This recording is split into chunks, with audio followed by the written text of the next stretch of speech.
Recording मैंने कर दिया। चलो करो स्टार्ट। दीपा। स्टार्ट। नमस्कार, मैं दीपा कपूर आप सबका आज के ट्रांसफॉर्मेशन सीरीज 80 में तहे दिल से स्वागत करती हूँ। देवदीति के बारे में क्या बताऊं, नाम ही काफी है। आप सब तो जानते ही हैं कि देवदीति एक सोशो कल्चर ऑर्गेनाइजेशन होने के साथ साथ हम सबको किसी उम्र की परवाह ना करते हुए एक ऐसा प्लेटफॉर्म देती है जहाँ पे हम सीखते ही चले जाते हैं नई नई चीज़ें और साथ ही साथ अपना हुनर सामने लाने का मौका भी देती है। देवदीति के फाउंडर्स सपना जी और वंदना जी, इन सब के बारे में क्या कहूँ। ये दोनों एक ऐसी पर्सनालिटीज़ हैं जो एक दूसरे के बिना अधूरी है। जिस तरह जल के बिना मछली, आत्मा के बिना शरीर, उसी तरह सपना दी वंदना जी के बिना अधूरी हैं और वंदना जी सपना दी के बिना। और जिस तरह एक स्कूल की बिल्डिंग खड़ी करने के लिए 2 स्ट्रॉन्ग पिलर्स का होना बहुत ज़रूरी है, उसी तरह देवदीति फाउंडेशन के पास भी 2 ऐसे स्ट्रॉन्ग पिलर्स हैं जिसके बिना देवदीति शायद खड़ा होने में पॉसिबल नहीं हो पाता। और वो शख्सियत हैं रेनू जी और आभा जी। और हम सब इस देवदीति स्कूल में पढ़ने वाले स्टूडेंट्स हैं। इस देवदीति स्कूल में इतने टीचर्स हैं, इतने हुनर भरे हुए हैं कि ना जाने जिसकी कोई गिनती नहीं है। हम सीखते ही चले जा रहे हैं। और बस और क्या कहूँ, देवदीति के बारे में कहने के लिए तो बहुत कुछ है, लेकिन समय सीमित है। तो इसीलिए मैं सपना जी हमारे फाउंडर को आमंत्रित करूंगी कि आज वो अपने ज्ञान के पिटारे में से हमें कुछ आयुर्वेद के का ज्ञान दें, जिससे हमारी भी आयुर्वेद के बारे में नॉलेज बढ़ सके। आज सपना जी हमें बताएंगी कि आयुर्वेद कहाँ से आया, क्यों आया, कैसे आया, इससे हमें क्या क्या फ़ायदे हैं और ये क्यों लुप्त होता जा रहा है। जैसे कि आप सब जानते हैं कि देवदीति हमारी जड़ों को मजबूत करता है, हमारे कल्चर को रिवाइव करता है। तो आज का सेशन भी हमारे कल्चर को रिवाइव करने के लिए, आयुर्वेद की संस्कृति को आगे बढ़ाने के लिए रखा गया है। तो आइए हम सब मिलकर सपना जी को आमंत्रित करें कि वो आए और हमारा ज्ञान बढ़ाएं। Thank you so much once again Sapna ji. Over to you Sapna. Thank you Deepa. बहुत खूबसूरती से तुमने इंट्रोडक्शन दिया और बहुत ही अच्छे तरीके से जब तुम यंग गर्ल्स करती हो ये वाला काम, तो हम लोगों को, दोनों फाउंडर्स को बहुत खुशी होती है। हम सभी बड़ों को बहुत खुशी होती है जब हमारे यंगस्टर्स कुछ बहुत अच्छा काम करते हैं। Thank you very much. तो आज हम लोग सब जुड़े हैं आयुर्वेद के लिए। आयुर्वेद यानी कि वेद, यानी कि जो 4 वेद थे, अथर्ववेद, ऋग्वेद, सामवेद, यजुर्वेद में एक और वेद यानी कि आयुर्वेद। और फिर भी हमें इस वेद के बारे में ज्यादा कुछ पता नहीं है। ऐसा क्यों और कब और कैसे हो गया कि हमें हमारी ही संस्कृति के बारे में पता नहीं लगा। उसी का हम अध्ययन, विश्लेषण, एनालिसिस करेंगे और फिर ये जानेंगे और समझेंगे कि why should we actually know all these things। क्यों हमें अपने जड़ों से जुड़ने की जरूरत है। क्या जरूरत है कि जो इतनी पुराना काल की चीजें हैं उन्हें हम वापस रिवाइव करें और वापस उन्हें समझें, उन्हें उधेड़ें, उन्हें एनालाइज करें, उन्हें पढ़ें और फिर अपने जीवन में उतारें। क्यों, क्या जरूरत है। In these modern times we don't need these things at all. We are very happy with the way we are living. So why is Devditi going on insisting of connecting back to our roots? Why exactly, what are we trying to do? ये बड़ा सोचने का विषय है। और जब मैं सोचना शुरू करती हूँ ना, तो यही बात मन में, जहन में आती है कि ये देवदीति का प्रयास है थोड़ी बहुत इंफॉर्मेशन, थोड़ी बहुत नॉलेज और विजडम यहाँ पे शेयर करने का। फिर जिसे ये समझ में आए वो उस दिशा में काम करे, उसको और आगे ले जाए, उसे और बढ़ाए, अपने जीवन में उतारे और दूसरों के साथ शेयर करे। तो ये हमारी मुहिम है हमारे राष्ट्र के लिए, फॉर आवर नेशन।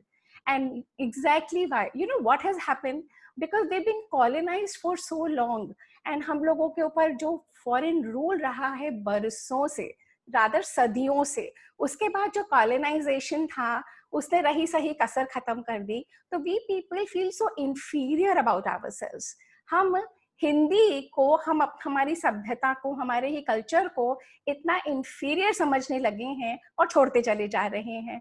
और वो छोड़ने में जो कहते हैं ना कि we throw the baby with the bath water, कि अगर पानी गंदा हुआ और उस टब में बेबी भी था, वो गंदे पानी को फेंकने के चक्कर में आपने बेबी को भी बाहर फेंक दिया। यही कुछ हुआ है हमारे साथ।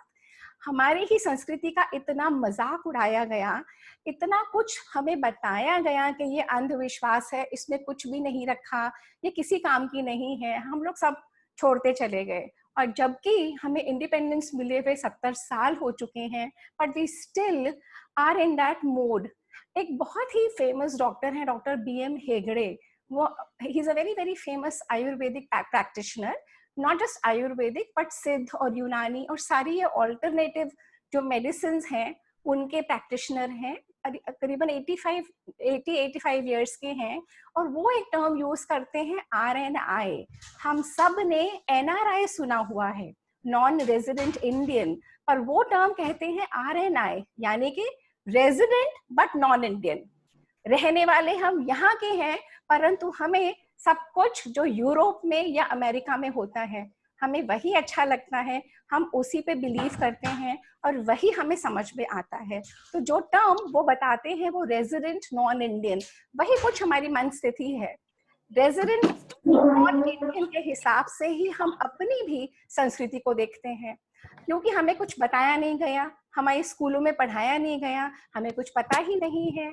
तो एक्चुअली मैं बहुत थैंकफुल हूँ देवदीदी की इस सीरीज की, कि एक एक ऐसा टॉपिक उठता है और उसका पहले मैं अध्ययन करती हूँ, पहले मैं अंदर से भरती हूँ अपने आप को, और फिर थोड़ा बहुत आपको देने की कोशिश करती हूँ। और उस देने की कोशिश में आज का ये जो टॉपिक है, भगवान करे ये आप सबकी वेलबीइंग में एक और स्टेप हो, और आप सब लोग कम से कम 5 टेक्निक्स इस सेशन से लेके उठें जो आप अपनी ही वेलबीइंग में लगाएं। तो आयुर्वेद के लिए जब हम स्टडी करते हैं तो सबसे पहले हमने ये कॉलोनाइजेशन देखा, उससे पहले जो ये लॉन्ग इस्लामिक रूल था, जब वो हमारे देश में रहा तो वो लोगों ने भी इसको बिल्कुल खत्म कर दिया था, और वो लोग यूनानी और अपनी मेडिसिन की प्रक्रिया लाए थे। परंतु आयुर्वेद के साथ मिलके एक नई पद्धति शुरू हुई थी, जो अकबर के समय उन्होंने बहुत इसको उठाया था, और गौतम बुद्ध के समय आयुर्वेद का बहुत जबरदस्त, it really flourished in the time of Gautam Buddha, because जो एम्परर अशोक थे उन्होंने पूरे हिंदुस्तान में बहुत सारे हॉस्पिटल्स और बहुत रिसर्च और डेवलपमेंट में आयुर्वेद का बढ़ावा दिया था। उससे पहले हम देखते हैं आयुर्वेद है क्या, है ना। आयु और वेद 2 शब्दों को मिला के ये बना है आयुर्वेद। आयुहु वेद, वेद जैसे हम देख चुके हैं, इट मीन्स ज्ञान, इट मीन्स नॉलेज, एंड आयु as we all know means life. परंतु जो डेफिनेशन ऑफ लाइफ है इस आयुहु में, a life which is not just the human body but a human body in its essence, यानी कि जो मेरे जो physical, mental, emotional, social and psychological जो एक इंसान है। देखिए, जैसे हम कोई गाड़ी खरीदते हैं, एक यूजर्स मैन्युअल आती है, हम कोई गैजेट खरीदते हैं किचन में, उसके साथ यूजर्स मैन्युअल आती है। हर कोई टेक्नोलॉजी की चीज जब हम लेते हैं एक यूजर्स मैन्युअल आती है। जब ये इंसान, ये मनुष्य जब पैदा होता है, इसके साथ कोई यूजर्स मैन्युअल नहीं थी ना, तो इंसान, मनुष्य को समझ में ही नहीं आता था कि कैसे जीना चाहिए। ये जो आयुर्वेद है ये एक यूजर्स मैन्युअल है, और ये हमारे, जब जैसे हमारे वेद रिवील हुए थे, जैसे कि वो जब गहन तपस्या में बैठते थे ऋषि मुनि, तो उन्हें रिवील होते थे वर्ड्स ऑफ विजडम, और वो ओरल लिनिएज के द्वारा अपने शिष्यों को बताते थे। सिमिलरली आयुर्वेद भी रिवील हुआ ज्ञान है। ये अथर्ववेद का पाठ है।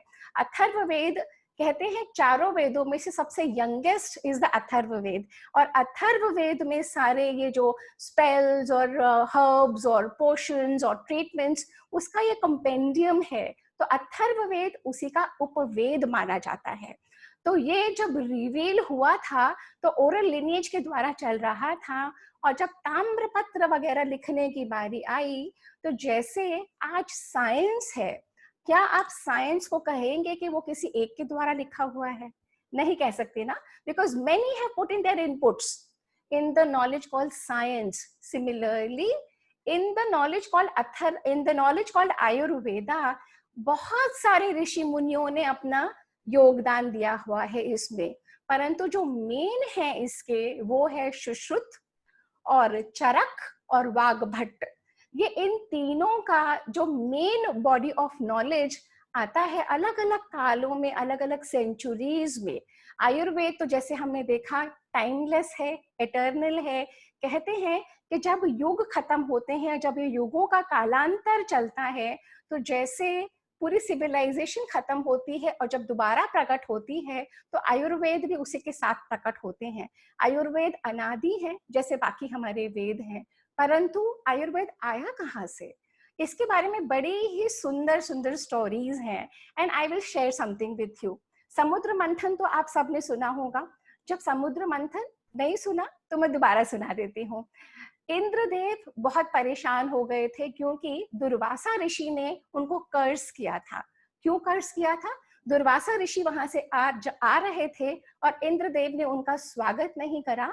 वो अपनी ही लीलाओं में, अपने ही भोग विलास में लगे रहे। दुर्वासा ऋषि को इतना क्रोध आया, उन्होंने इंद्र को कहा कि ये जो तुम अपने ही भोग विलास में लगे हुए हो और तुम्हें बड़ों का अपमान कर रहे हो, आदर करना नहीं आता, मैं तुम्हें श्राप देता हूँ कि लक्ष्मी तुम्हारे यहाँ से चली जाएगी, तुम श्रीहीन हो जाओगे। कुछ ही समय में ऐसा ही हुआ। लक्ष्मी जी वहां से चली गई और लक्ष्मी जी कहाँ गई? क्षीर सागर में जाके व्याप्त हो गई। अब इंद्र बड़े परेशान। Indra is very used to a luxurious lifestyle and he is very used to all this modern amenities जो हम लोग देखते हैं, करते हैं। अब इंद्र पहुंचे ब्रह्मा के पास, मैं क्या करूं, मेरा तो सिंहासन डोल जाएगा, कोई और इंद्र आके यहाँ पे बन जाएगा, मैं क्या करूं, कैसे करूं? तो ब्रह्मा ने कहा, आपने दुर्वासा ऋषि का अपमान किया है, अब एक ही तरीका है, लक्ष्मी जी को आपको निकालना होगा क्षीर सागर से, तो आपको समुद्र का मंथन करना पड़ेगा। परंतु आपके पास ये जो देवता है ना, इनमें इतनी शक्ति नहीं है कि ये मंथन अकेले कर सकें। आपको असुरों का साथ लेना पड़ेगा और दोनों को मिलके समुद्र मंथन करना पड़ेगा। अब इंद्र बड़े परेशान कि मंथन भी करूं और असुरों का साथ लेके भी करना पड़ेगा, परंतु मरता क्या ना करता। इंद्र पहुंचे असुरों के पास और उन्होंने ऐसे ऐसे बताया कि देखिए, हमें ब्रह्मा ने कहा है अगर आप वो करेंगे तो उसमें से, समुद्र मंथन में से बहुत सारी चीजें निकलेंगी और जो कलश निकलेगा ना अमृत का, वो हम शेयर कर लेंगे। तो इंद्र ने ये बोल के और समुद्र मंथन की तैयारी शुरू करवा दी। एक तरफ देवता है। अच्छा, मैं एक स्क्रीन शेयर कर रही हूँ, वो स्क्रीन में आप देखेंगे तो इट्स अ ब्यूटीफुल स्क्रीन।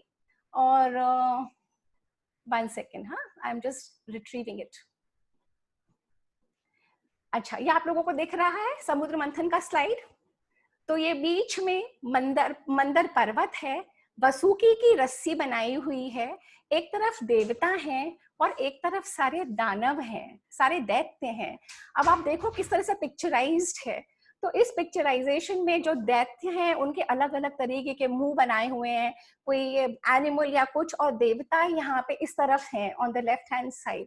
तो जब ये मंथन हो रहा था तो बहुत सारी चीजें निकली इसमें से, रत्न निकले, अलग अलग मणियां निकली, ऐरावत घोड़ा निकला, कामधेनु गाय निकली। On the third last day Dhanvantari Dev निकले। ये जो बीच में है, जो बैठे हुए हैं यहाँ पे विराजमान, जो पर्वत के ऊपर, वो है धन्वंतरी देव। तो जब ये धन्वंतरी देव निकले, ये है धन्वंतरी देव। इन्हें कहते हैं आयुर्वेद के भगवान देवता। ये जो देव धन्वंतरी हैं, इनके हाथों में 4 चीजें हैं, शंख, चक्र, अमृत कलश और जलौका। अब ये मुझे भी नहीं पता था, पर अपेरेंटली जलौका यानी लीचेस वो चीज होती है, अगर ट्रीटमेंट के लिए जहाँ पे कोई वुंड होता है, घाव होता है, तो वहां पे लीच को लगा के और आपका गंदा खून निकाला जाता है प्यूरिफिकेशन के लिए। तो ये जो धन्वंतरी देव हैं, ये 4 चीज लेके समुद्र मंथन में से प्रकट हुए। तो दिस सिग्निफाइज कि आयुर्वेद के जो देवता हैं, जो भगवान हैं, ये विष्णु जी का ही स्वरूप है, वही चक्र और वही शंख, परंतु अमृत का कलश है और लीच जलौका, जिसे संस्कृत में जलौका कहते हैं, लेके वो पैदा हुए। तो जब इस तरीके से आयुर्वेद धन्वंतरी प्रकट हो चुके थे, ब्रह्मा जी ने और उस धन्वंतरी हुए 3 दिन पहले, यानी कि धनतेरस के दिन, त्रयोदशी जो होती है, धनतेरस के दिन धन्वंतरी पैदा हुए। और उसके बाद छोटी दिवाली पे लक्ष्मी जी पैदा हुई। तो कहते हैं कि लक्ष्मी जी के बड़े भाई हैं ये धन्वंतरी। तो अब आयुर्वेद दिवस धन्वंतरी के दिन मनाया जाता है। ये अब से अभी शुरू करा है, सिंस द लास्ट ईयर और सो। तो जब धन्वंतरी पैदा हो गए तो ब्रह्मा जी ने कहा कि जितने भी काल बीतेंगे, जितने भी युगों का काल चक्र होगा, और जब भी ये सृष्टि का लय होगा और जब सृष्टि वापस जन्मेगी, तब आप आओगे और आप अलग अलग रूप में ज्ञान दोगे। तो कहते हैं कि काशी के महाराज थे, महाराज दिवोदस, और उनके पास कोई संतान नहीं थी, उन्हें पुत्र की प्राप्ति करनी थी। तो उन्होंने इंद्र की बहुत जबरदस्त तपस्या करी, और इंद्र ने तब उनको ये आयुर्वेद का ज्ञान धन्वंतरी के द्वारा दिलवाया। और वो किंग जो राजा देवोदस थे, उनसे ये सारा ज्ञान सब ऋषियों को मिला।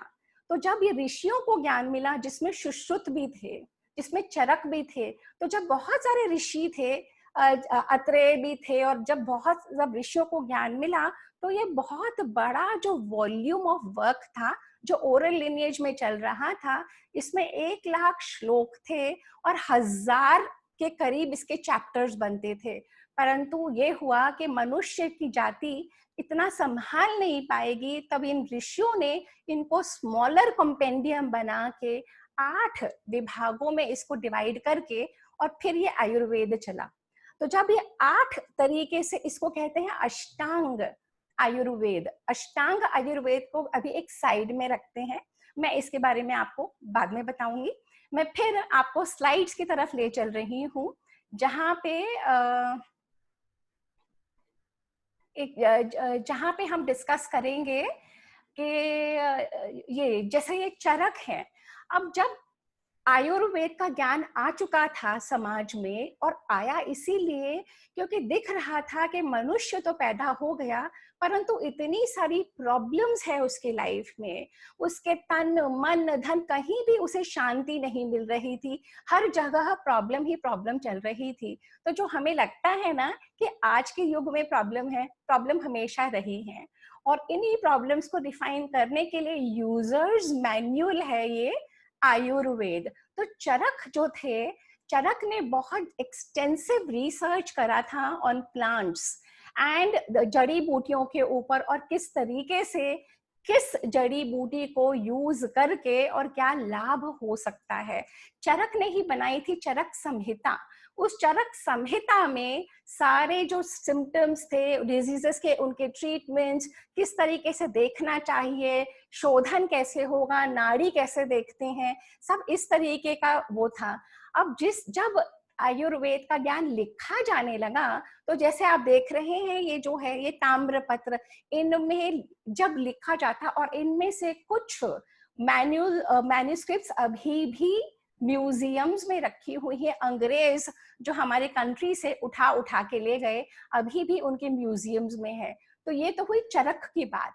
और अब चरक करते थे, basically he was like a physician, but Sushruta was like a surgeon. तो सुश्रुत जो सर्जरी के जो फादर ऑफ सर्जरी है, वो सुश्रुत है, आचार्य सुश्रुत। और चरक थे 2nd सेंचुरी में, सुश्रुत हुए 6th सेंचुरी में, जब गौतम बुद्ध का हाईएस्ट पीक के ऊपर था। तो सुश्रुत ये सर्जरी का एक आपको दृश्य दिख रहा है। और देखिए किस तरीके से सुश्रुत ऋषि वहां पे on the right hand side बैठे हैं, 2-3 लोगों ने उनको पकड़ा हुआ है, किस तरीके से सर्जरी की जा रही है और क्या क्या चीजें यूज करके ह्यूमन एनाटॉमी की, और फ्रैक्चर्स हमारे यहाँ पे सेट होते थे, ट्यूमर्स थे, हर्निया रिपेयर होती थी। इनफैक्ट आप शॉक रह जाओगे, प्लास्टिक सर्जरी भी इंडिया में ही ओरिजिनेट हुई थी। और ये है सारे इंस्ट्रूमेंट्स, ये है सारे इंस्ट्रूमेंट्स। और ये पता है कहाँ मिले हैं? जो यूरोपियंस अपनी डायरी में भर भर के लिख लिख के ले गए हैं, जो यूरोपियंस बताते हैं जिनके एक सेकेंड, जो यूरोपियंस, एक मिनट मैं आपको वापस आ रही हूँ। हाँ जी, तो जो यूरोपियंस बता रहे थे कि किस तरीके से उन्होंने अपनी हिस्ट्रीज लिखी हुई हैं कि कैसे वो यहाँ पे आए, कैसे उन्होंने सर्जरी सीखी यहाँ से, और किस तरीके के इंस्ट्रूमेंट्स और सब कुछ है, ये उनकी हिस्ट्रीज में से हमें रिकॉर्ड्स अब मिल रहे हैं। अंग्रेजों ने हमें नहीं बताया, हमारे इंडियन हिस्ट्री में कहीं नहीं आता, पर ये जो अब आ रहा है तथ्य हर जगह से जो अलग अलग एनालाइज करके, तो Sushruta was the father of modern surgery. इसके बाद आते हैं वाघभट्ट। अब वाघभट्ट की भी कहानी बहुत अच्छी है। वाघभट्ट कहते हैं कि मैं एक्चुअली आज आपको स्लाइड्स और इसके बीच बीच में लेती जाऊंगी, because it's a very interesting to know. ये है वन सेकेंड, हाँ जी, वाघभट्ट। अब वाघभट्ट कहते हैं कि एक ह्यूमन लाइफ में ना 85% की जो वेल बीइंग है वो उसके अपने अंदर है। उसको कोई वैद्य, कोई डॉक्टर, कोई किसी चीज की जरूरत नहीं है। सिर्फ 15% में इंटरवेंशन चाहिए, जो अगर बहुत जरूरी पड़े तो आप उसके पास जाओ। जैसे पुलिस के पास तब तक मत जाओ जब तक आपको बहुत ज्यादा प्रॉब्लम ना हो, जज के पास जब तक मत जाओ जब तक आपकी बिल्कुल गले पे ही नहीं बन आई हो, डॉक्टर्स के पास भी आप जब तक मत जाओ जब तक बहुत जरूरी ना हो। क्यों? क्योंकि आपकी बॉडी में सेल्फ हीलिंग मैकेनिज्म्स हैं। आपकी बॉडी में जब आपको ईश्वर ने बना के भेजा, from the zygote of a mother and a father, from that small zygote, you already have all the signs of well-being within your body. अगर आप नेचर को नेचर के साथ ही चलाते रहोगे तो आप बहुत ज्यादा सक्सेसफुल और हेल्दी बनोगे। जितनी आप इंटरवेंशंस करोगे बाहर से, उतना खराब आप करते चले जाओगे। तो वाघभट्ट ने हृदयांगम और हृदय अष्टांग 2 बुक्स लिखी हैं, ये उनकी बुक्स है, अष्टांग संग्रह और अष्टांग हृदयम। और वाघभट्ट ने बहुत सारी चीजें बताई कि क्या है, कैसा है, क्यों है। और बेसिकली जो हम ये बताते हैं ना आयुर्वेद, ये है एक सेकंड, चलिए मैं स्टॉप शेयर कर रही हूँ। अब मैं तो जब जैसे हमने देखा कि बहुत सारे ऋषि मुनियों ने अलग अलग समय पे ये वाली नॉलेज को गहन तपस्या करके, स्टडी करके और अब सर्जरीज करके जो जो उन्हें रोग दिखते थे उसके बारे में महारत हासिल करके और ये ज्ञान बांटते चले गए। और बांटने के साथ ही आयुर्वेद की बॉडी ऑफ वर्क बढ़ता चला गया। अब हुआ क्या, जब ये इस्लामिक इन्वेजन हुई और जब कॉलोनियल रूलर्स आए, तो अगर एक छोटी सी लाइन है आपके पास, सपोज ये एक पेंसिल है ना, अगर कोई आके बाहर वाला आके देखता है कि इनकी संस्कृति तो इतनी बड़ी, इतना सब कुछ, इतना अच्छा, तो उनके पास 2 चीज है अगर उन्हें हमें रूल करना है, या तो वो इससे बड़ी पेंसिल बना ले या हमारी को बिल्कुल खत्म करके छोटा कर दे। तो उन लोगों के पास ऐसा तो था नहीं कि वो हमसे ज्यादा नॉलेज में या हमसे ज्यादा विजडम में या संस्कृति में या कल्चर में कर सकें, क्योंकि वो लैंड था ही नहीं, वो लोग जहां से आए थे उनके पास था ही नहीं। तो उन लोगों ने हमारी संस्कृति को खत्म कर दिया, छोटा और छोटा और छोटा और छोटा और गौण करते चले गए। जब वो लोग इतना गौण करते चले गए तो जो लॉर्ड मकौले था, मकौले की एजुकेशन पॉलिसीज की वजह से जब संस्कृत जैसे ही गई, संस्कृत के जाते से ही सारे हमारे ये वर्क्स संस्कृत में थे, कॉलेजेस सारे बंद हो गए।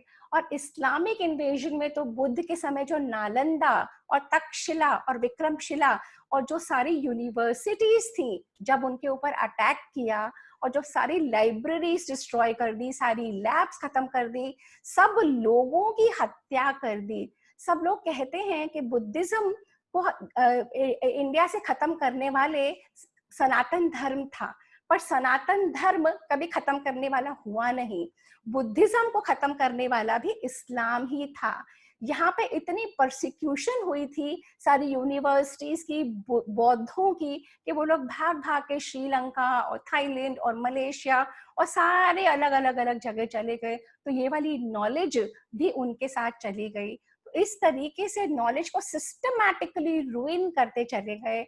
और रूइन करने के बाद बड़ी मजे की बात है किस तरीके से कॉपी करके यहाँ से ले गए और किस तरीके से अपना बता के और हमें देते हैं।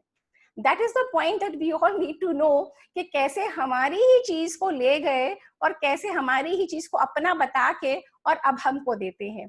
एक एग्जाम्पल है, कर्नाटका में हैदर अली का राज था उस समय, और जब ये मुगल रूलर्स थे, मुगल काल खत्म होते जा रहा था, ब्रिटिश आ चुके थे। हैदर अली और ब्रिटेन के कैप्टन कूट उनका नाम है, COOTE। ये जो मैं कुछ शेयर कर रही हूँ ना, आप लोग अपने गूगल सर्चेस करके देख सकते हैं। मैं पूरा 1 हफ्ता आयुर्वेद के साथ जी हूँ। आयुर्वेद के डिफरेंट एस्पेक्ट्स, डिफरेंट चीजें, उसके एक ऑल राउंडेड विजन लेने के लिए बहुत कुछ करती रही हूँ। तो कैप्टन कूट आए और हैदर अली से उनकी बहुत जबरदस्त युद्ध हुआ। उस युद्ध में हैदर अली ने कैप्टन कूट COOTE को हरा दिया। अब उस समय अपने देश में प्रथा थी कि अगर आप किसी को हरा देते थे तो आप जान से नहीं मारते थे, उनकी नाक काट देते थे। नाक कट जाना जो मुहावरा है, ये बहुत पोटेंट मुहावरा है। It means a loss of face. तो जब उन्होंने नाक काट दी तो उसने कैप्टन कूट ने कहा, अब मुझे मार ही दो, आपने नाक क्यों काटी? उन्होंने कहा, मैं तुम्हें मारूंगा नहीं, तुम ये अपनी नाक लो और जाओ अपने इंग्लैंड में और जाके वहां पे बताना कि हमारे देश के ऊपर कब्जा ना करे, कर्नाटका पे। अब वो कैप्टन कूट अपनी नाक को लेके और भागा अपने घोड़े पे, और कहते हैं वो बेलगाम तक पहुंचा। बेलगाम में बहुत कई सारे वैद्य थे। उन वैद्यों ने पूछा, ये क्या हुआ, तुम अपने नाक हाथ में लेके क्यों जा रहे हो? अब वो झूठ बोला, वो बता नहीं सकता था कि आपके राजा ने काटी है। उसने कहा ये कट गई। वैद्यों ने कहा, बहुत बड़े वैद्यराज थे, उन्होंने कहा ये कटी ऐसे ही नहीं कटी, ये तलवार से कटी है, हमें बेवकूफ बनाने की जरूरत नहीं है। तब वो समझ गया और उसने अपनी पूरी कहानी बयां करी। उसने बताया कि इस तरीके से यहाँ के राजा हैदर अली ने नाक काटी है, पर वैद्यराज आउट ऑफ हिज कंपैशन, कि किसी प्राणी को तड़पता नहीं देख सकते, उन्होंने उसकी नाक को वो जो और लेके और इस तरह से स्यूचर करा और इतनी फाइनली वो सर्जरी करी और उसको पूरे लेप और औषध और ऑइंटमेंट्स दिए कि अब आप इंग्लैंड जा रहे हो, या आप लगाते रहना और कोई निशान नहीं होगा। 3 महीने के बाद ये कैप्टन कूट ने ब्रिटेन की पार्लियामेंट में जाके एक पूरी टॉक दी और वहां पे बोला, क्या आप लोगों को दिख रहा है मेरी नाक कट गई? They all said no, but he said, this was what happened to me in India 3 months ago, and I'm astounded at the level of the surgery which these Indian people have, and this is what they did to me, and this is how my nose has been repaired. And जब Britain के parliament में ये बात उठी तो Britain के parliament ने से बहुत सारे स्कॉलर्स को इंडिया भेजा गया। सारी इनके कॉलेजेस में रह के, गुरुकुलों में रह के उन्होंने सीखा और वापस ब्रिटेन जाके उन्होंने प्लास्टिक सर्जरी की, अलग अलग सर्जरीज की स्कूल्स और यूनिवर्सिटीज बनाई। और वो सारी नॉलेज मेडिकल टेक्स्ट बुक्स में लिख के अब हमारे मेडिकल टेक्स्ट जो बच्चों को यहाँ पे पढ़ाई जाती है उसमें ये आता है कि ये इंग्लैंड की देन है। तो ये जो रिसर्च होता चला जा रहा है बार बार अलग अलग तरीके से, अब ये क्यों हमें जानना जरूरी है? इसलिए जानना जरूरी है so we can take pride in our own culture. We can connect to our roots. We can know what we have, what we had was always so much more valuable than what has been told to us. We have been told that you are nothing. तुम्हारे पास कुछ था नहीं, तुम एक land of snake worshippers हो और monkeys की और पेड़ों की और पत्थरों की पूजा करते हो और कुछ तुम्हारा नहीं है. और ये कांस्टेंट जब एक पूरी जनरेशंस को फीड किया जाता है और जब हमारी हिस्ट्री बुक्स भी वही बताती हैं, तो how does a human being an Indian get pride in one's own culture? It is not possible. So entire thing, whatever we are sharing from this platform, that Indic culture revivalism is to take pride in your own roots, to know where you come from. तो ये हुई आयुर्वेद की बातें. आयुर्वेद कैसे originate हुआ, आयुर्वेद में क्या ज्ञान है, आयुर्वेद क्या कहता है. अब आयुर्वेद क्या कहता है, जब हम आयुर्वेद के बारे में सुनते हैं ना, तो हमें लगता है कि कोई बहुत जड़ी बूटी होगा की बातें होंगी, कुछ कड़वे कड़वे हमें द्रव्य पिलाएंगे, कुछ कोई बूढ़ा सा वैद्य बैठा होगा जो हमारी पल्स को ऐसे देखेगा. This is what we know. We do not know anything other than this. But if you go into the depths of Ayurveda, you realize, actually, when I've been studying Ayurveda, I've been natmastak for the kind of wisdom and knowledge which is in our scriptures. When they realized a human being as a whole, अब की जो science है, specially allopathy, which is called that modern science. Modern science क्या कहती है कि अगर आपके हाथ में दर्द है तो आप ये ले लो, अगर आपके आंख में दर्द है तो आप ये ले लो. Little realising that we are one whole. हम पूरे हैं ना. अगर आपके हार्ट में प्रॉब्लम है तो आपका हार्ट बदल देते हैं, घुटने में प्रॉब्लम है तो घुटना चेंज कर देते हैं.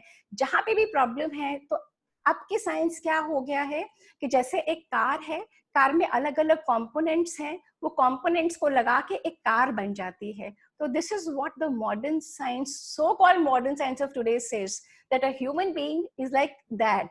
Whatever part is not okay, that part can be replaced. But Ayurveda says, and so do all the ancient medicine of Egypt or Mesopotamia or Babylon or wherever, they knew that the human being is a whole.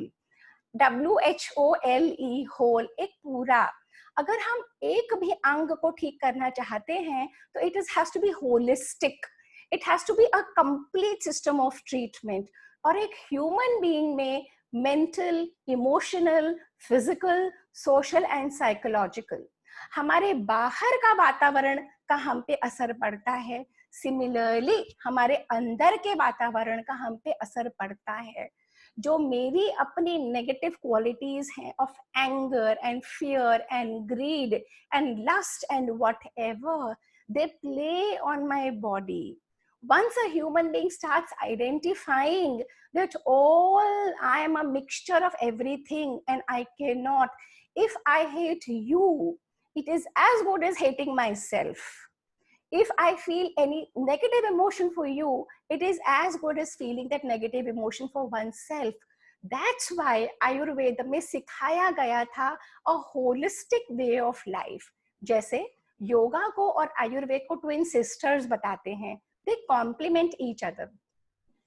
और yoga is not the yoga जो आजकल का समझते हैं, just the asanas. जो आसन है वो ही नहीं है सिर्फ योगा. योगा के भी 8 अंग हैं, अष्टांग योगा. वो किसी और सेशन में योगा के ऊपर. तो योगा और आयुर्वेद एक होलिस्टिक लाइफ को लेके जब चलता है और जब हम अपने मन के ऊपर नियंत्रण रखते हैं, जब हम अपने मन को काबू में करते हैं, because what drives this whole body, the मन behind the mind, the consciousness drives the whole body.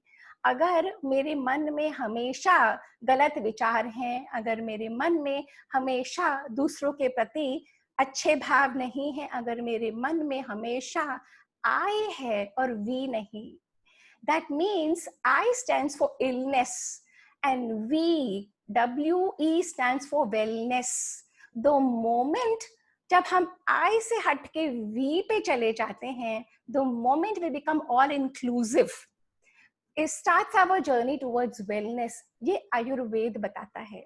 आपके जो मॉडर्न मेडिसिन है, एलोपैथी है, it is very very extremely commercial. it is driven by those rich money bags the world over. जो pharmaceutical companies हैं, they own everything. The entire evidence based research is controlled by these pharmaceutical companies. वो वही बताते हैं वो जो बताना चाहते हैं, and all these are chemicals derived from the oil based industries. ये शुरुआत कैसे हुई? सिर्फ 200 साल पुरानी है ये एलोपैथी, और हजारों साल पुरानी ट्राइड एंड टेस्टेड आयुर्वेद के कंपटीशन में आके खड़ी हो गई. कैसे?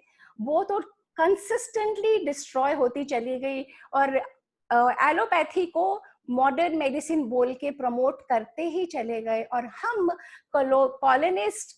कॉलोनियल रूल से इतने प्रभावित हैं कि जो कुछ यूएसए या यूरोप या इंग्लैंड बोलता है हम मान लेते हैं.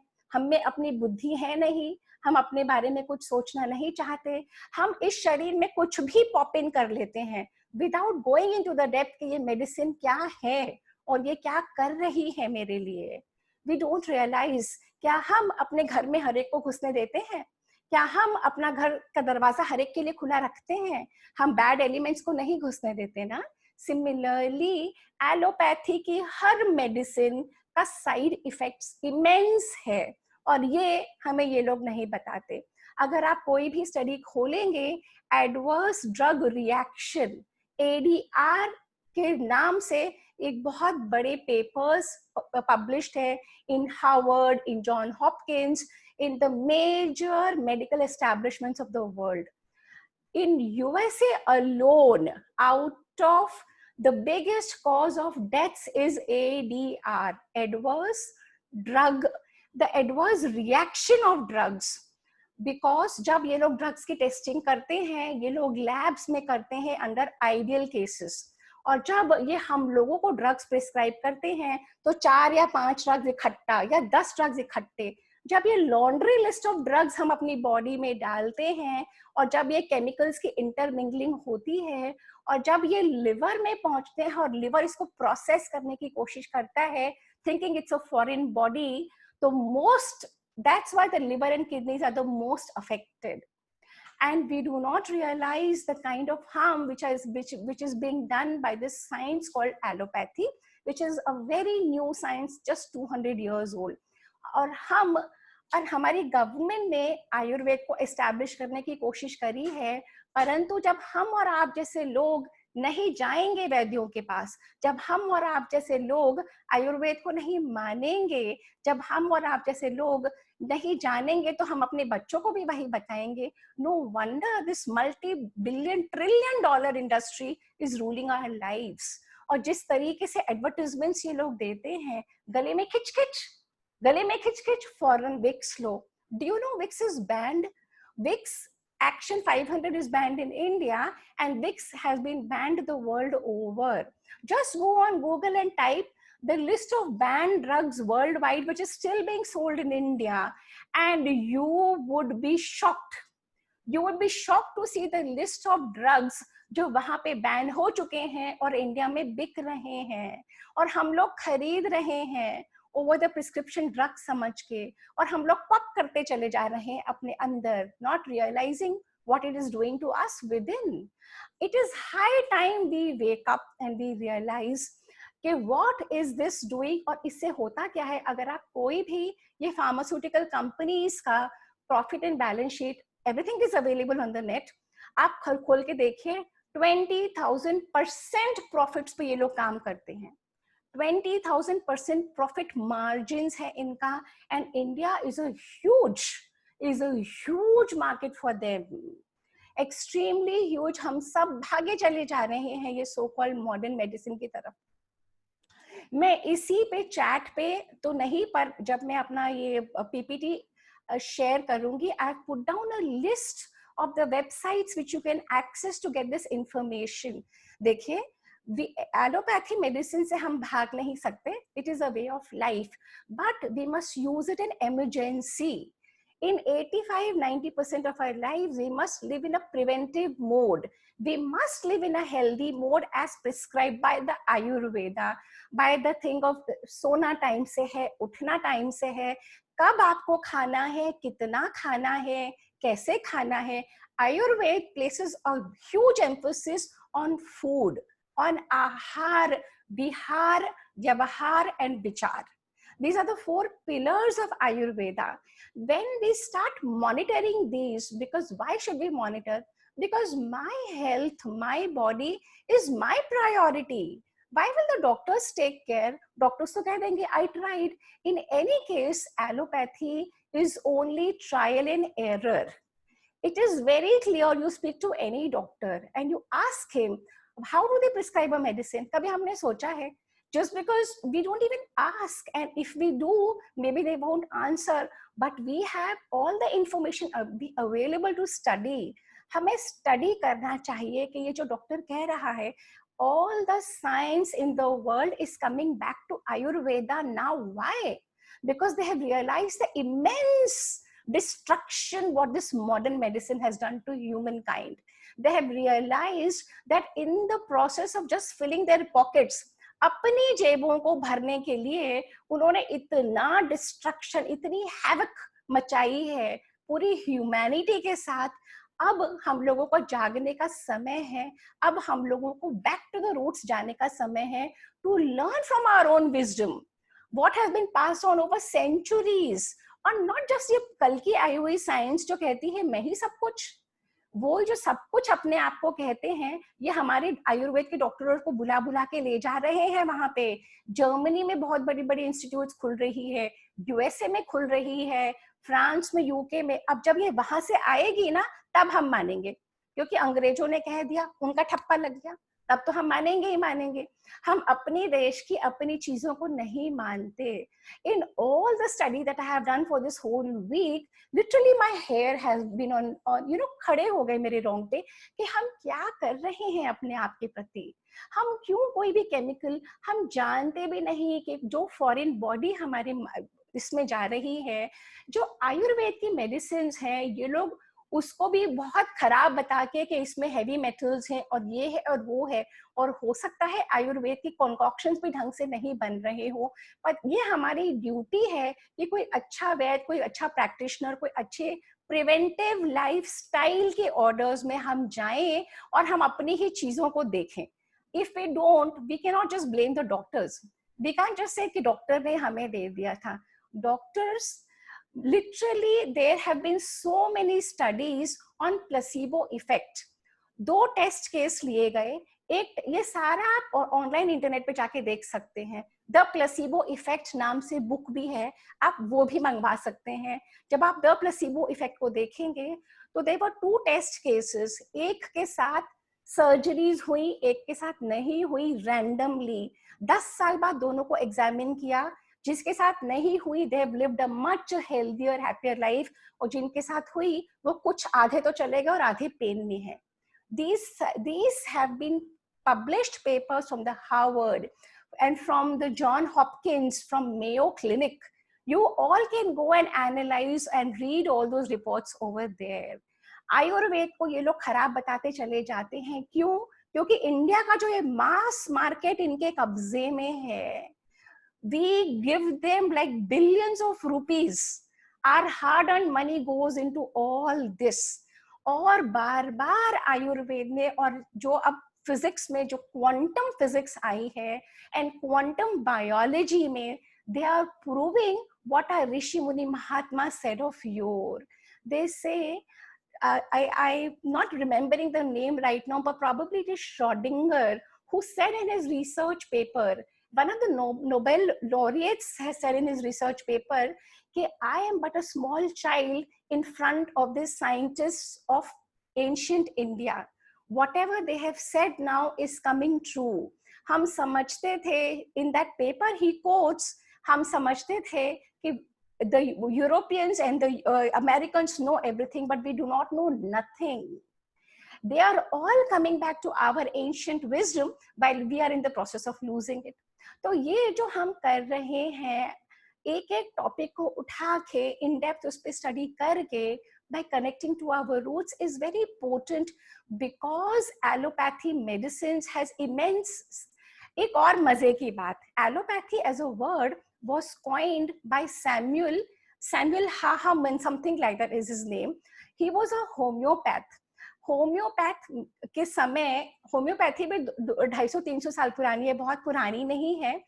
होम्योपैथ के फाउंडर ने एलोपैथी वर्ड कॉइन करा. Allo means different and pathy means illness.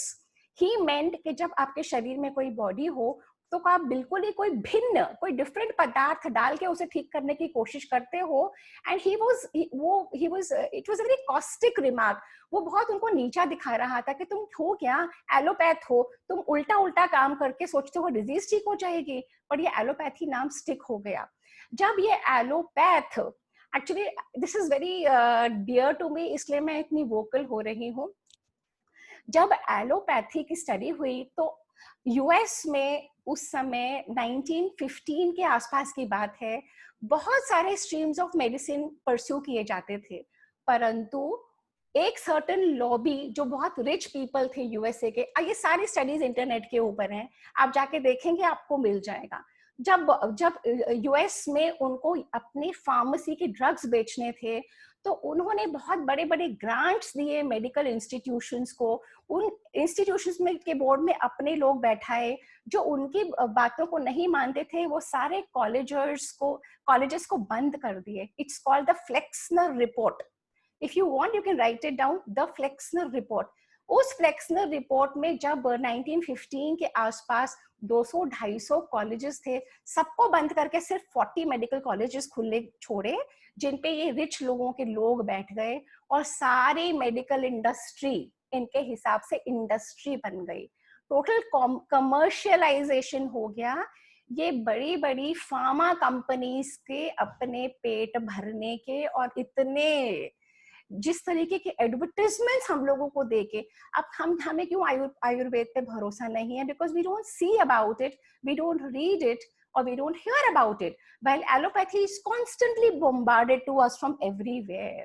But now as consumers we need to be aware. हमें जागना होगा, हमें अपनी संस्कृति से जुड़ना होगा, हमें समझना होगा जो हमारी संस्कृति में चीजें हैं. और आयुर्वेद क्या बताता है? आयुर्वेद लेके चलता है 3, वात, पित्त और कफ. जैसे एलोपैथी तो मास प्रोड्यूस्ड मेडिसिन है, और Ayurveda is a very personalised system of care, individual to the person.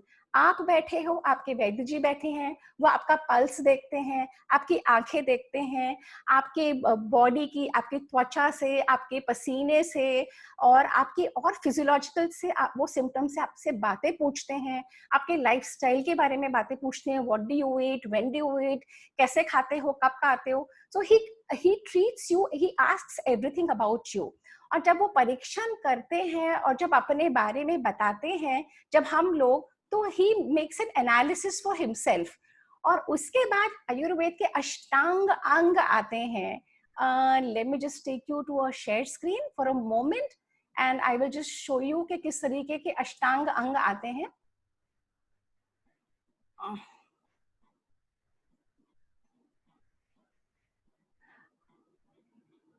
तो आयुर्वेद में there is this concept called okay, let me just leave it. ये स्लाइड्स में बहुत ज्यादा टाइम लग जाएगा. So the basically the concept is every human being is made up of 5 elements, है ना? आकाश, अग्नि, जल, वायु एंड पृथ्वी. ये पांचों एलिमेंट्स कंडेंस होके 3 हो जाते हैं, वात, पित्त और कफ. और ये वात, पित्त और कफ हम सबों में है, अलग अलग प्रोपोर्शंस में है और अलग अलग समय में ये ज्यादा एस्टैब्लिश होता है. हमारी ही अपनी बॉडी में आयुर्वेदा से 7 धातु हैं, रक्त, रस, रक्त, मांस, मज्जा, मेदा, different parts of the body. Because अगर suppose 2 people eat the same food at the same time, same quantity, yet दोनों की बॉडी अलग अलग मेटाबोलाइज करती है. तो हमारे साइंटिस्ट जो ऋषि मुनि थे उन्होंने समझ लिया था कि हर एक की प्रक्रिया, हर एक की मेटाबॉलिज्म अपनी अपनी अलग है, डिपेंडिंग ऑन कितनी बल, कितनी शक्ति उनमें है. Depending on that this science was developed. on it. So basically this science is a very holistic science. It places emphasis on many factors. It takes all that into consideration, और फिर आपके हिसाब से आपको एक लाइफस्टाइल मॉडिफिकेशन या योगा के technique या आपको दवाइयाँ या मालिश या पंचकर्म अलग अलग तरीके से बताए जाते हैं, which is unique to you. Like no two human beings are alike. Similarly, Ayurveda में दो इंसानों को सेम दवाई नहीं देते. So which is better? एक customized medication of lifestyle for you और a mass produced जो फैक्ट्रियों में बनी है. Choice is yours. And I open the session poll now. Yes, I'm open to questions now if anybody wishes to ask.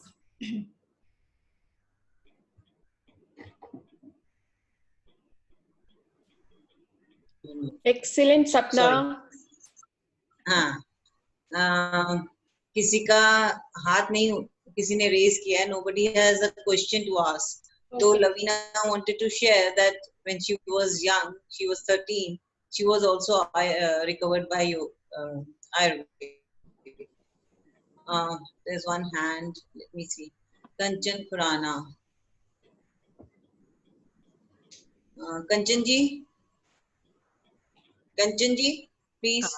नमस्कार देवदीदी, thank you so much. बहुत अच्छा session था. मैं ये कह रही थी, मैं जब छोटी थी ना तो कोई कुत्ता काटता था या कट वट जाता था, मम्मी सब घर का ही लगा देती थी. वो कहती थी तुम तो पैदा भी ऐसे ही हो, हम कभी हॉस्पिटल भी नहीं तुम्हें लेके गए, मतलब सभी घर में पैदा हो गए थे. लेकिन आज के टाइम में आयुर्वेदा का कोई भी कुछ अच्छा मिलता ही नहीं है, तो क्या करें, जाना पड़ता है ना फिर हॉस्पिटल्स में. एक्चुअली क्या हुआ है कि आयुर्वेद हमारी चॉइसेस में है ही नहीं. हमारा चॉइस हमारे जहन में भी नहीं आती. It is not even an option. So obviously you will go to a hospital because we don't know about it. I didn't know all this till about a week ago. Because I've been doing Vedas and Upanishads for 30 years almost. I know कि जब अगर हमारी संस्कृति में इसको वेद का नाम दिया गया है ना, ऐसे ही नहीं दिया गया होगा. इतना मुझे पता था, बाकी मुझे इतना कुछ नहीं पता था. And we in India have been blessed because हम लोग साइंस को उस मुकाम तक ले जा पाए थे जहाँ पे कोई भी सिविलाइजेशन ड्रीम भी नहीं कर पाती थी. पर सारी साइंसेस खोती चली गई. जब ये एस्टैब्लिश हो जाएंगी ना कंचन, अगर फॉरेनर्स भी सारे बोलने लगेंगे ना, तो तुम और हम भी आयुर्वेद पे ही जाएंगे. Don't worry. एस्टैब्लिश करें तो वहां पे, जब वहां से आएगा तब हम बोलेंगे वो वाली भाषा जो हम बोल रहे हैं. Thank you so much. Suchitra ji कुछ कहना चाह रही हैं. मैं सपना को बहुत बहुत कॉन्ग्रेचुलेशंस बोलना चाह रही हूँ. And it was excellent and I totally believe in this that हमारे हर्ब्स और हमारे सब चीज बहुत एक्सीलेंट है. We should definitely use it. Thank you, Suchita. Thank you. Because this is something which is so potent. See, because we've not been taught. हमें सिखाया नहीं गया, हमें समझाया नहीं गया. हमारा एक्सपोजर नहीं है ना कंचन, जैसे आप पूछ रहे थे ना, हमारा एक्सपोजर ही नहीं है.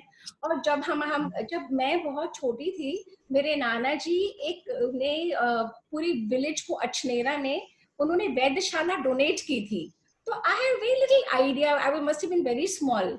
जहाँ की अंशिता है ना, वन्नादी अछनेरा, उस गांव के नाना जी ने पूरी वैद्यशाला डोनेट करी थी. तो हमने सुना है, पर हमारे जहन में आता है कोई बड़ा बूढ़ा वैद्य बैठा होगा, कुछ ऐसे कर रहा होगा, because we don't know.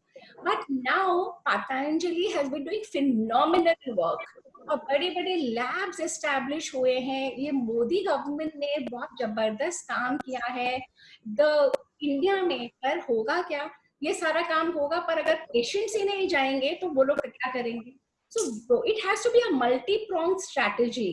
जो गवर्नमेंट को काम करना है वो तो गवर्नमेंट करेगी, परंतु जो हमको as conscious consumer, because if you are aware कि ये जो एलोपैथी मेडिसिन है, they are criminal in nature. Once you start studying them and once you start seeing, ये जो हम कहते थे ना कि मल्टी विटामिन ले लो और विटामिन डी और विटामिन B12 हम ऐसे ही पॉप कर लेते हैं. They are no good. अगर आप अपने ही खाने में, आहार में वो सब चीजें इनकॉर्पोरेट कर लो, और जो अभी मुश्किल लगता है, but it is a way of life. they always said Sanatan Dharma and Hinduism is a way of life. It is nothing else. उस वे ऑफ लाइफ में हमारी किचन और हमारे मसाले बहुत बड़ा रोल प्ले करते थे, एक्सट्रीमली. और वेस्ट में तो कुकिंग करते ही नहीं थे, पर अब वो लोग समझ गए. अब मेयो, बहुत बड़े बड़े रिसर्च इंस्टीट्यूट्स में आयुर्वेद, अब आप स्टडी करेंगे, डॉक्टर BM हेगड़े जो भी यहाँ पे सेशन पे मौजूद हैं, if you want to study, he has given many TED talks. He is a 85-90-year-old gentleman. Highest, you salute to that person. He's an allopath, but he's totally talking about all these alternative sciences because he's realized कि allopathic medicine क्या करने निकली थी. ये किसी जमाने में allopathic medicine को हीरोइक मेडिसिन बोलते थे, क्योंकि एक्सट्रीम मेजर्स यूज करके जॉर्ज वॉशिंगटन जो यूएस के प्रेसिडेंट हैं 1776 में, he died because of this, because all the allopath medicine, बहुत बीमार पड़ गए थे. They gathered around him on his deathbed and they just cut his veins and they let him bleed. उस समय की फिलॉसफी थी कि सारा खून गंदा है, खून निकाल दो, खून और बन जाएगा. But he bled to death because of this allopath heroic medicine. आप स्टडी करोगे तब आप समझोगे. लेना हमें अब भी पड़ेगा allopath, we cannot deny. Ayurveda cannot now come back totally because emergency में extreme measures में आपको एलोपैथ पे जाना पड़ेगा. But 85-90% of your life is in your hands. जब तक बहुत जरूरत ना हो, live a life of yoga, of naturopathy. Take care of yourself, of your mind, and take care of all your negative qualities, and lead that kind of a life in which you come as a holistic human being who cares for the other as much as he cares for himself. That is what Ayurveda taught. Being a Veda, spirituality is a very important component. Ultimately, मैं कौन हूँ और क्या role है ये जो मेरी so called life है छोटी सी, हमें क्यों मिला है ये जन्म, क्या करने के लिए मिला है और क्या पर्पस है. तो every Veda wanted a human being to reach their own highest potential. जो भी आप हो, अपना ही highest आपको ढूंढना है. मैं कंचन जी की बात को आगे बढ़ाते हुए और आपकी बात को भी रखते हुए एक बात बोलना चाह रही हूँ. जैसे हम री इन्वेंट कर रहे हैं अभी आयुर्वेदा को, जब हम इसको टोटली इन्वेंट कर लेंगे जिस तरह से हमने आज की साइंस कर रखी है, तब हम लोग खुद आयुर्वेदा पे जाएंगे. आप देखिए अभी क्या हमें लगता है अटकलें लग रही हैं, तो वंस री इन्वेंट हो जाएगा आयुर्वेदा, क्योंकि हम लोग उस टाइम पढ़े लिखे नहीं थे, हमारी कोई चीज लिखित में नहीं है, हमें दोबारा उस चीज को ढूंढना पड़ रहा है, करना पड़ रहा है. तो हम बैक टू रूट्स इसीलिए ही बोल रहे हैं कि हमें अपनी जड़ों को वापस से ढूंढना पड़ रहा है, क्योंकि हमारे पास कुछ ओके वंदना दी, दिल्ली में मूलचंद हॉस्पिटल में सबसे पहले आयुर्वेद सेंटर खुला था. सपना कहना चाह रही थी कि बचपन से ही मैं एक कॉन्वेंट में पढ़ती थी, तो मेरी जो दादी थी वो सारा आयुर्वेदिक घर का ट्रीटमेंट करती थी. तो मेरी फ्रेंड्स मेरी हंसी उड़ाती थी कि क्योंकि तुम लोग ना बनिए हो तो पैसा बचाने के लिए डॉक्टर्स के पास नहीं जाते. और आज की डेट में मैं जब अपने घर में अपने बच्चों को बचपन से और नौकरों को जैसे जरा सा बुखार हुआ तो नारियल पानी, नींबू पानी, अदरक और उसकी चाय, ये वो दुनिया भर का, तो अब उनको समझ में आ रहा है आजकल के टाइम में कि मैडम उसकी कितनी इम्पोर्टेंस थी. और मैं आप लोगों को सिर्फ एक चीज बताना चाहती हूँ कि सुबह इंडिया टीवी पे 8 बजे पतंजलि रामदेव जी का एक बहुत अच्छा सेशन आता है, हाफ एन आवर का. Please do watch. उसमें इतनी नॉलेज है, अब तो 3 महीने हो गए इसको रेगुलर आते हुए. Please do watch. उसमें इतनी रेमेडीज, इतने योगा आसन.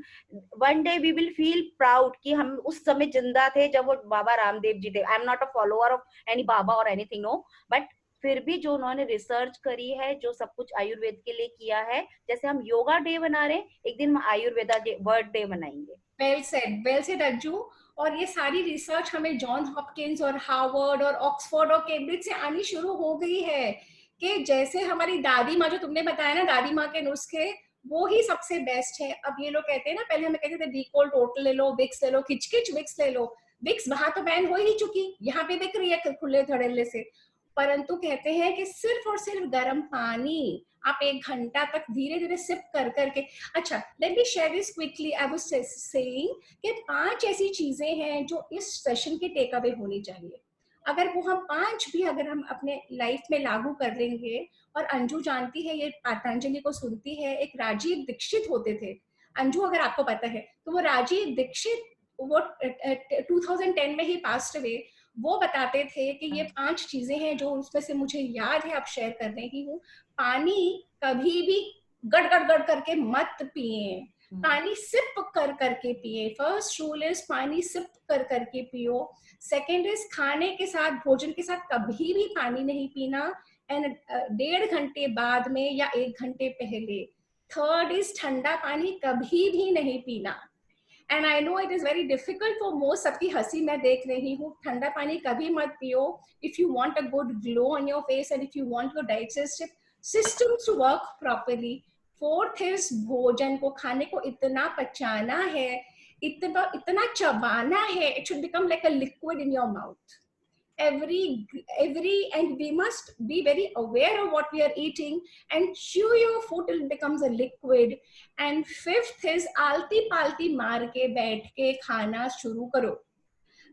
यू जो पैर लटका के जो हम कुर्सी पे बैठ के खाना खाते हैं, और पानी भी कभी खड़े होके मत पियो, हमेशा आलती पालती मार के। And I know it is a very big lifestyle change and we can not do it, क्योंकि हम बचपन से किया नहीं है। पर जो लोग कर सकें और जितना कर सकें उतना आपके लिए बेनिफिशियल है। ये 5 टेक अवे पॉइंट्स हैं, 4 पानी के ऊपर और 1 खाने के ऊपर। सेकेंडली, विपरीत चीजों को मत मिलाओ, जैसे दूध और दही एक साथ मत लो। Otherwise in our culture it is a huge science. Aahar itself is a huge science। जो मैंने टॉक प्रिपेयर करी थी, मैंने उसमें से तो बहुत कुछ बोला ही नहीं, because in 45 minutes is very less for that body of work called Ayurveda। But thanks to you all, मैं एक माध्यम बन जाती हूँ, and thank you all very much। Vandana the, please take it over।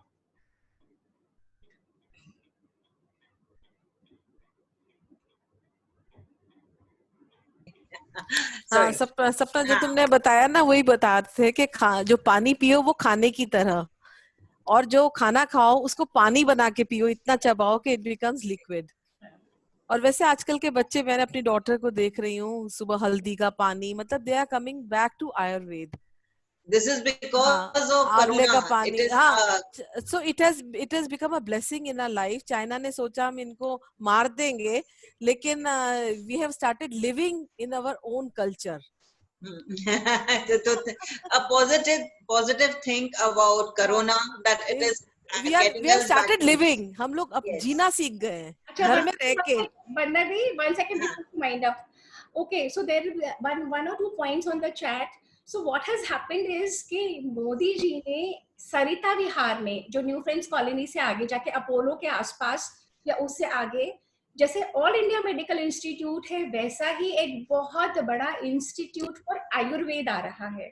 और जो आयुष है, ये मुझे भी नहीं पता था, अभी पता लगा। AYUSH stands for Ayurveda, and Y is for yoga and naturopathy, U is for Unani, S is for Siddha, H is for homeopathy. तो वहां पे आयुर्वेद का सेंटर आ रहा है सरिता विहार में। प्लानिंग ये है कि जितने भी एम्स हैं ऑल ओवर इंडिया, हर जगह उसमें आयुर्वेद की डिपार्टमेंट्स होंगे। तो this was a question somebody had asked. Yeah, actually मैं I wanted to share, Moolchand hospital में आज से करीबन 10-12 साल पहले, और maybe more, they had come with the Ayurveda center. Now you people will be glad to know Ayurveda is considered to be a science। It is not कि हमारा बाबा आदम का कोई चीज चली आ रही है भाई तो आप उससे ठीक हो जाएंगे। Ayurveda is a science and it's been proven and world over it's been recognized as a science। So इस नोट के साथ हम आयुर्वेदा बैक टू रूट्स का एक टॉपिक और हो गया सपना भाभी। ओके सो कल मिलेंगे फ्राइडे को 4 बजे शिवांगी मलेचा के साथ, जो हमें सिखाएंगी how to stop overthinking. हम में से आधी से ज्यादा लोग रात को इसलिए नहीं सो पाते क्योंकि हमारा माइंड वर्क करता रहता है। We keep thinking and thinking, और कई बार हम सिर्फ सोच सोच के छोटी सी चीज को बहुत बड़ा कर लेते हैं। तो कल मिलते हैं with Shivani. Thank you all. Thank you so much. Namaskar.